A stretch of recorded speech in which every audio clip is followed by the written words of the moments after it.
Fidelis Care offers quality, affordable health coverage for children and adults of all ages and at all stages of life. Quality health coverage, it's our mission. Call 1-888-FIDELIS or visit fideliscare.org.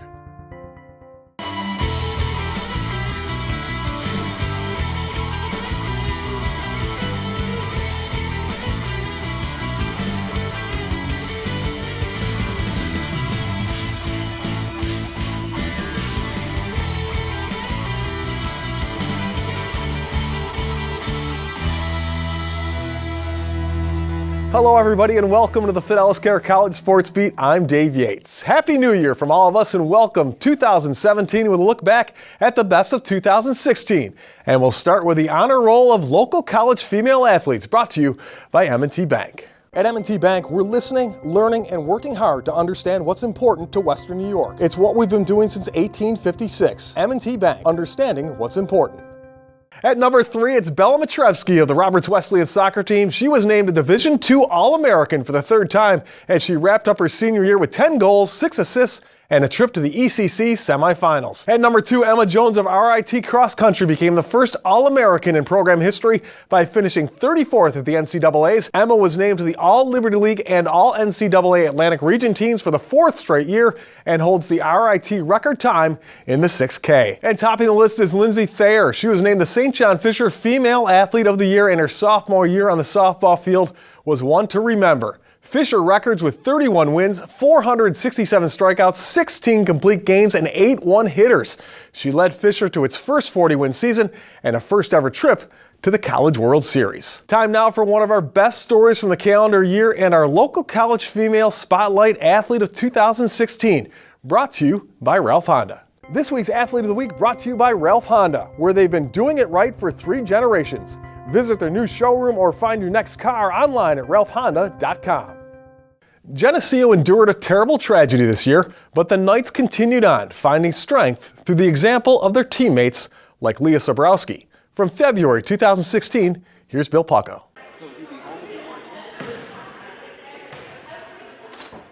We play for you 32. The death of former Geneseo women's basketball team captain Kelsey Anise of Webster last month is never very far from the thoughts of her team. Her murder was a sobering reminder that life is both fragile and fleeting. It's one of those things that we'll never move on from. I think it's one of those things where every day we're simply trying to put one foot in front of the other to move forward. And again, the nice part about having Lea be around for that is we can use her motivation and her inspiration to kind of guide us to the fact that you can overcome just about anything if you put your mind to it. Lea is Lea Sobierski, a reminder in her own right. A senior on the team who 3 years ago nearly died of Wilson's disease.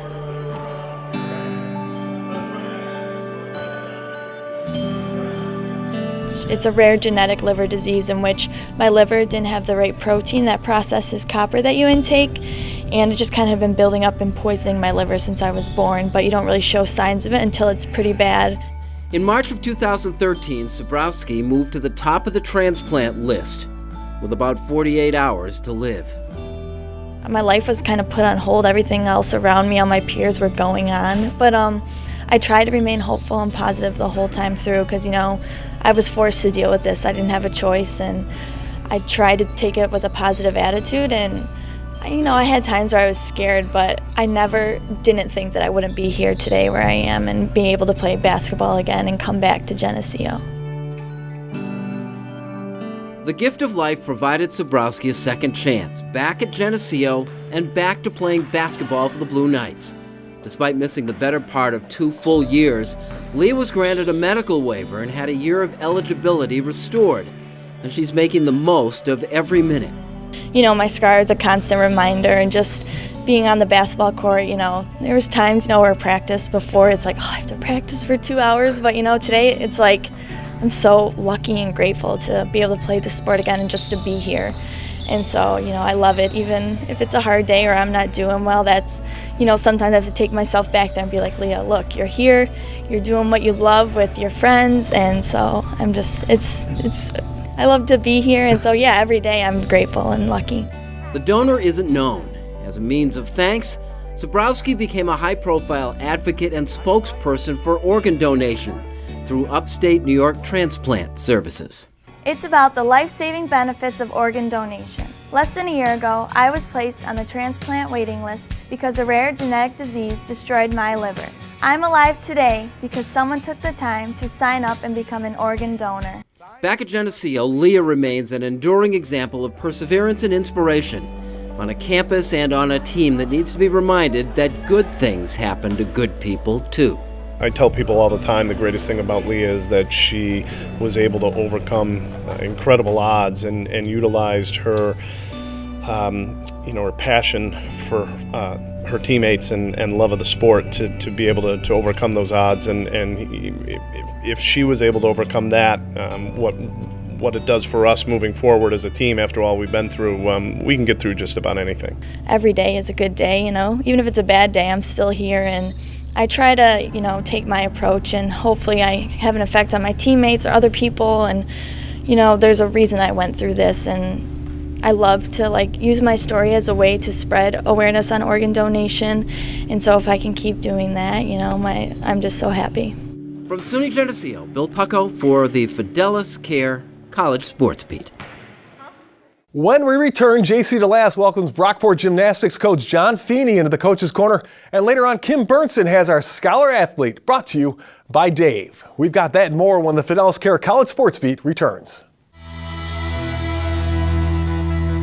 As we head to break, here's a look at the Nazareth Athletes of the Week, brought to you by Nazareth College.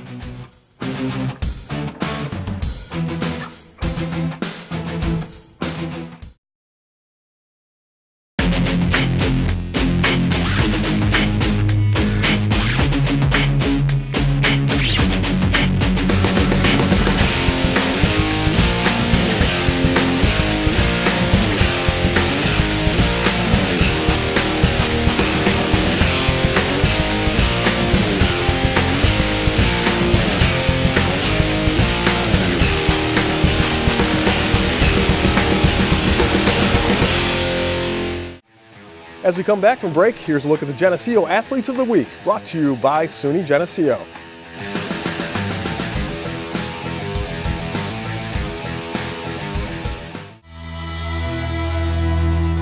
Welcome back, and thanks once again for joining us on the Fidelis Care College Sports Beat. I'm Dave Yates. Each week, J.C. DeLass from WYSL Radio is going to help us get to know an area coach a little better with the Fidelis Care Coach's Corner. The Fidelis Care Coach's Corner is presented by Fidelis Care, quality health coverage. It's our mission. This is J.C. DeLass with this week's Fidelis Care Coach's Corner, and our guest this week is John Feeney. He's the head gymnastics coach at the college at Brockport. Coach, folks usually don't think about gymnastics in terms of a team sport, certainly at the collegiate level. What do you think has been some of the reasons for your success here at Brockport? Well, you're exactly right, because at the club level, there's really not a lot of team championships. It's more on individual things. So when you get them at Brockport, you got to change that mindset and convince them that the only thing we really care about is the final score, and it's the team score. I don't care who took first, second, or third. It's what our team score is. And it takes 24 routines to win a meet and 24 routines to lose a meet.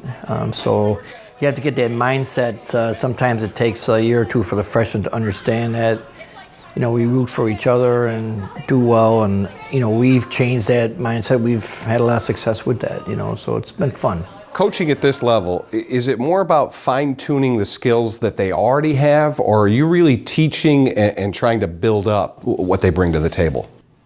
Well, it depends on your philosophy. My philosophy here is I try to take and teach kids new things.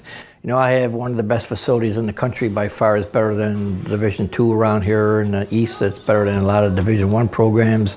I have 15,000 square feet of nothing but gymnastics space with a beautiful pit and things. So we've been fortunate enough to bring kids in, and we've had the only 3 kids throwing full twisting double backs. We've had the only kid throw a double A on floor. We've had the only 1.5 Yachenko, and we've had the only gymnast ever make it to D1 finals, which was a huge, actually she was a Webster girl, Carrie Santor. You recruit all over to bring kids here. Is there a certain type of student athlete you're looking for when you're out? looking to bring in new people? Well, it's funny because gymnastics has grown so much, and most of the kids have level 10 skills. But some gyms level 10s are other gyms level 9s, and some gyms level 9s are other kids level 10s, because we go by level 10 rules at the collegiate level.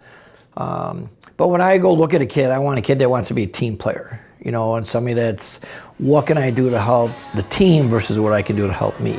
Because that mentality, you're just going to have a room full of talented individuals. You're never going to get to the championship round or the next level if you don't have that team mentality. So when I go watch a kid in practice, and I go to practice to watch them instead of a meet because I want to see what they're working on. So in my mind, I can generate, what can I teach this kid if they come to Brockport? What's the best thing about coaching here at Brockport for you? Oh, they're just a great bunch of kids. They're very smart kids. Our team GPA is about 3.5, and these kids that leave here go out and have a lot of success, and we build a family. It's like I've in touch with just about 99.9% of the kids that I've had here. They're all growing up and having babies and getting married, and I get emails from them right off the bat and want to get married. But they're just you talk to other people that are on other parents on other teams, they just can't believe how much of a team we are and how much of a family we are, and that's the fun part about me. If you think about it, there's no professional gymnastics out there, so I try to teach them a few life lessons, and I guess that's the old person in me, because I know what it's like out there in the real world, so that's what we try to teach them, and then they learn those things, and they go out and they're all very successful when they get out there. So that's the rewarding part for me, it's fun. Thanks for joining us, Coach. You're welcome. Thank you for watching this week's Fidelis Care Coach's Corner. Kim Burnson is up next with our Scholar Athletes of the Year, and later on in our Men's Spotlight Team Story of the Year, we head to the University of Rochester. We've got that and more when the Fidelis Care College Sports Beat returns.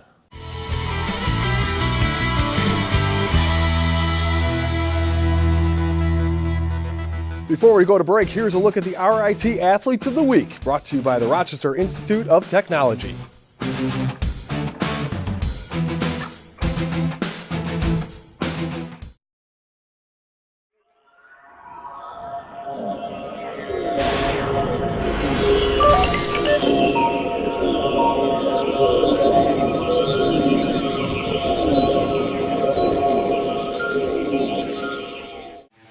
As we come back from break, here's a look at the SUNY Brockport Athletes of the Week, brought to you by the College at Brockport.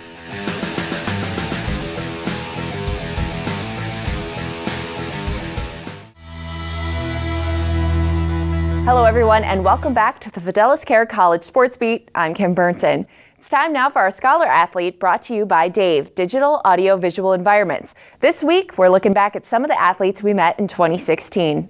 Where can you go to get expert advice and installation on TVs, sound systems, and automation for your home, car, or business? Come see Dave, Digital Audio Visual Environments. Come see Dave.com. RIT junior James Bailey was an academic All-American and finished in the top 25 in all 6 cross-country meets. Brockport's Chelsea Stahl helped raise over $1,500 for a guide dog organization. Nazareth's Kelsey Milligan stands out in the classroom and on the volleyball court. Amber Villela of the Red Hawks soccer team is a biology major with dreams of becoming a pediatric oncologist. UR's national diving champ Danielle New has been named to the Liberty League All-Academic Team the last 2 seasons. Thank you again to all of our Scholar Athletes for an outstanding 2016 season, brought to you by Dave Digital Audio Visual Environments. Now with a look at our college calendar, here's Dave Yates. Here's our local college calendar for the week ahead. This Tuesday, RIT hosts U of R for a men's and women's doubleheader. The women play at 5 with the men's game to follow. Friday has a couple of hockey matchups. Nazareth plays Potsdam at 7 p.m. and then again on Saturday at 4. RIT hosts Sacred Heart for back-to-back nights at the Policini Center. Both games are at 7. And finally on Saturday, Geneseo will host a men's and women's doubleheader versus Brockport, with the men playing first at 2. That is our College Sports Beat calendar. And now here's a 2016 update on some Section 5 alums at colleges outside of Rochester. It's a segment we call Postcards from College. Josh Mack of Pittsford Mendon completed his first year at Maine with 712 yards rushing and 6 touchdowns. He added 2 more TDs on passes for the 6-5 Bears. Bishop Kearney's Ardell Brown caught 74 passes for Seton Hill, good for over 1,100 yards and 8 TDs. The Griffins went just 5-6 on the season. Charlotte Williams of Brighton was named to the All-Big Ten third team at Penn State. She started all 21 games for the Nittany Lions. And Sutherland grad Santita Ebenguizi completed a strong sophomore year at Syracuse, totaling over 240 points, 4th on the team, and 112 blocks, which was second best for the 7-23 Cuse women. Coming up next, it's our honor roll of men's teams, and later on, a squad that made major strides in 2016. We've got that story and more when the Fidelis Care College Sports Beat returns.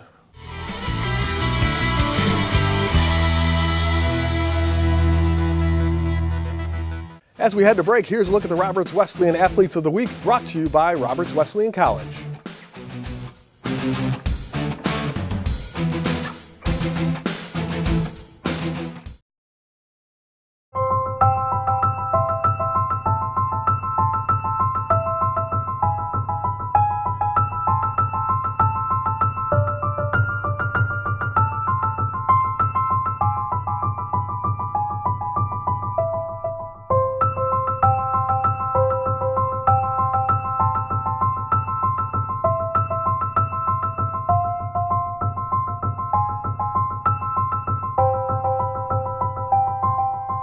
As we come back from break, here's a look at the St. John Fisher Athletes of the Week, brought to you by St. John Fisher College.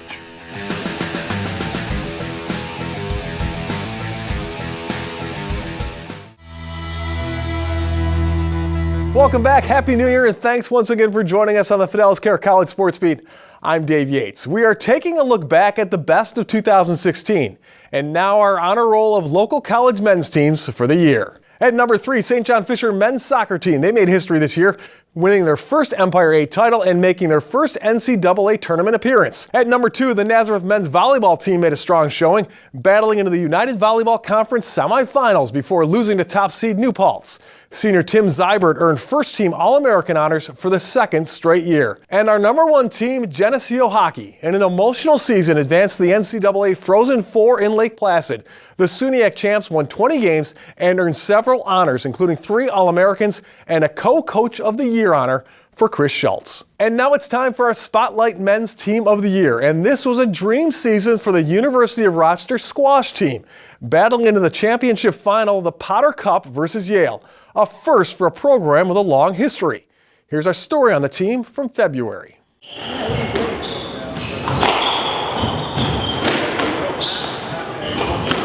It's not too often that you come across a college team with no students from the United States on the roster, but that is the case with the University of Rochester Squash Team. In fact, they have players from every continent except Australia, South America, and Antarctica, of course. But if they had squash courts there, who knows?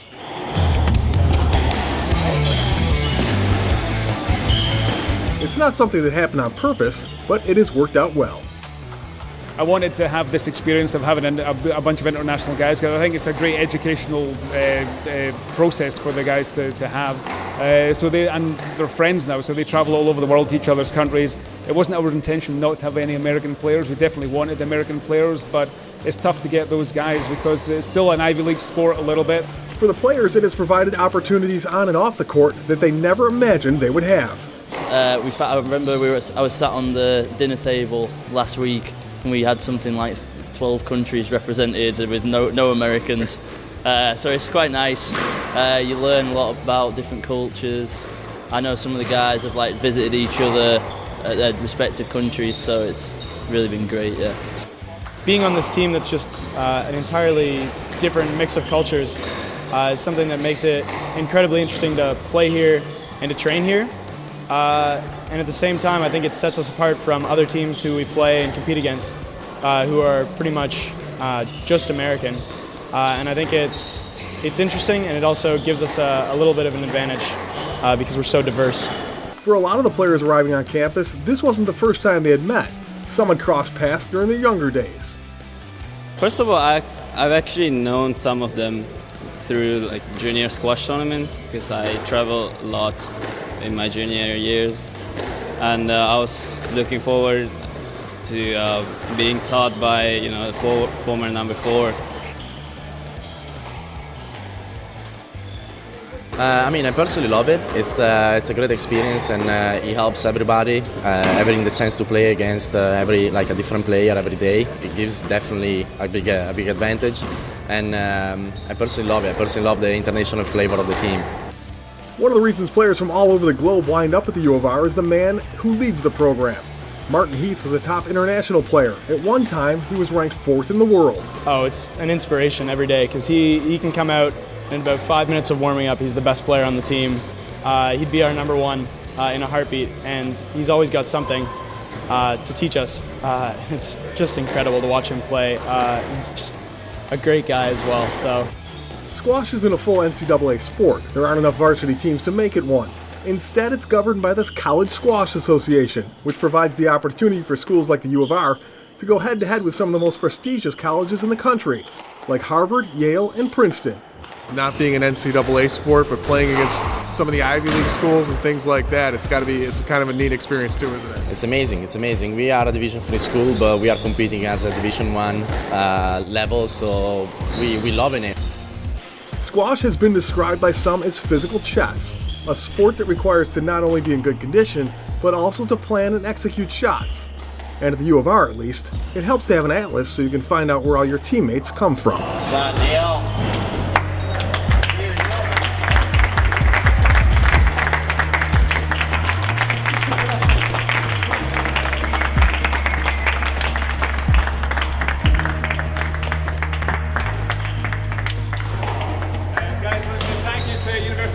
Coming down.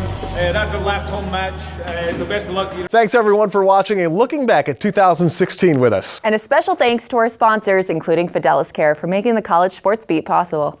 We'll see you back here next week.